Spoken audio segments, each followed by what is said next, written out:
full day of NBA, full day even though it was two games. I must say that I was pretty entertained, even though the first game was a blowout.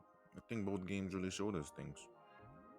Starting with the Nets, they just were clicking on all cylinders. Like Kyrie was good, Kevin Durant was amazing. Kyrie was really the star of the show, but both of them were efficient. They were just destroying the Warriors. Joe Harris, I'm seeing that he's more than a shooter. Like he's a really good piece for the Nets. And I'm glad that they re-signed him for that amount. I'm seeing DeAndre Jordan, who still seems like he's a presence in the interior. Still looks like he can grab, tip, balls, pause. He can also get offensive rebounds. He seems like he's still a decent player. Karis LeVert, Spencer Dinwiddie. Spencer Dinwiddie didn't really have that good of a game, but both of them really gave them the extra push. And it was just after the first quarter, it was just waiting until the time was at 0 from the fourth quarter because the Nets were just destroying them. When I looked at the Warriors, I couldn't help but just look at Andrew Wiggins. It was like he was a deer in headlights. He was throwing interceptions. He was throwing turnovers. He was missing wide open shots. He just didn't look like he fit in that team. It was just a Stephen Curry show. And then shooting 7 for 21. No one else was making shots. That was probably like the nicest 33% shooting I've ever seen from a player. Curry still looks like he still has it, of course. Having a hand injury isn't that bad of an injury. But you really saw them missing Klay Thompson, a steady guy that is consistent all the time. Draymond with COVID, of course, he couldn't play. I don't think he would have done that much in that game, but I think he would have been a better option than Andrew Wiggins. Eric Pascal, he had a good season last year. Like he did good, but I mean, these got like 15 wins, so I mean, as much as that is worth. Eric Pascal didn't look like he was really contributing in the game. He looked like he was just there, like just giving the ball to Steph Curry. Steph Curry was just running around trying to make something happen. Kelly Oubre had he had a couple dunks. He's a very eccentric player. His shot isn't down. I don't think he's a knockdown shooter. I think he's an off the dribble shooter. And I think Warriors need more catch and shoot people around Steph Curry. Because Wiggins is not a catch and shoot player, and we saw that he missed some. I think he also shot 33% from the field. So, and James Wiseman, I must say, seeing him shoot those threes, it got me thinking this might really have been a really good pickup. We don't know for sure because most of his points were in garbage time, but he's looking like he could be a decent player. His ceiling, you can't really say his ceiling right now. I mean, it's only been a game, so I don't want to overreact, but James Wiseman looks like he could be a Bam. I think his ceiling would be a Bam, an all-star, and that Bam is only getting better, so that could change in the future.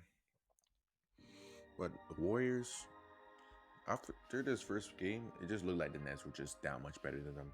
Everything was clicking for them. Their bench was playing amazing.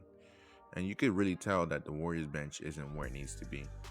Eric Pascal, if Draymond comes in, Eric Pascal off the bench would be a good solidified bench player because he is good. And coming into the game and just scoring would be really beneficial for him. But I don't know. I think they're fighting for a bottom spot in the playoffs. Because depending on what they do with Wiggins. Because Wiggins just doesn't fit with that team. They try. His contract is abysmal.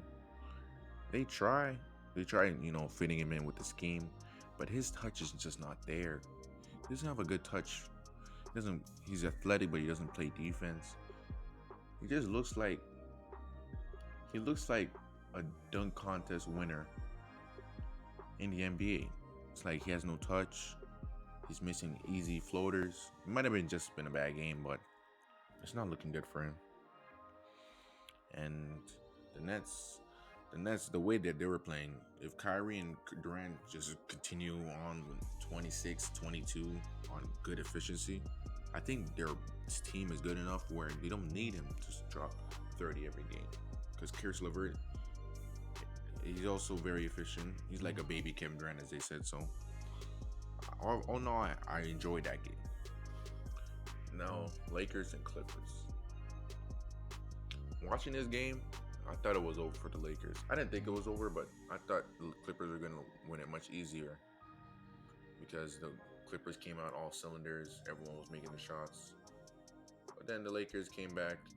The Lakers, I think Dennis Schroeder was a really good pickup for them because he just fits with them. He fits with what they need. They need a point guard. He's a good shooter. Doesn't need the ball all the time. He's a good facilitator. He's really fast and he draws a lot of fouls. He grabbed like 10 rebounds today, which was crazy. LeBron didn't have that good of a game, but LeBron, he was a coasting mode. He wasn't really. It's not that he wasn't trying to win, but LeBron coast. AD was looking decent. It wasn't really a bad game. It was just a really good game by the Clippers. They had all their stars played good. Paul George played really good. I don't know if he's still worth that $40 million contract that he got, but he's looking really good today. Kawhi Leonard is doing Kawhi Leonard type things.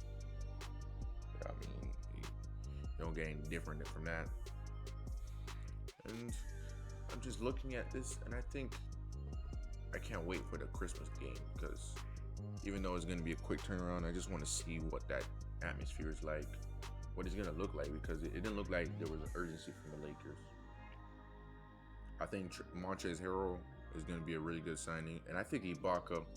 I honestly think Ibaka was a better signing than Trez Harrell for the Lakers because the Clippers, just looking at Ibaka, how he plays 6 minutes, then Zubac, it just gives them different type of players that they could use.